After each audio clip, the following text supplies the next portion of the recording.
तिम्रो मनभित्रको स्तब्धता म महसुस गर्छु। मलाई थाहा छ आज मलाई यो हुलियामा देखेर तिमी हैरान भइरहेका होला र तिमी मात्र किन, तिम्रो ठाउँमा आज हालत तिम्रो जस्तै हुन्थ्यो।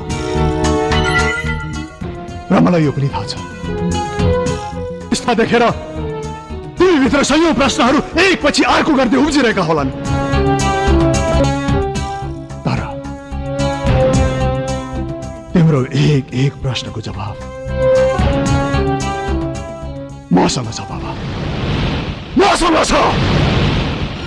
यो सब कसरी भयो? मलाई एउटा दादाबाट सज्जन मान्छे बनाउने देवता आज अभी दादा कसरी बन्यो? एउटा इमानदार पुलिस अफसर, कानुनको रक्षक आज भक्षक कसरी भयो? परिस्थिति र भाग्य पनि बडो जटिल हुँदो रहेछ। अब तिमीलाई फुटबलको खेल त थाहा नै होला। हाफ टाइम पछि फुटबलमा यताको टिम उता र उताको टिम यता हुने गर्छ। साइड चेन्ज हुन्छ तर खेलाडी उही नै रहन्छ।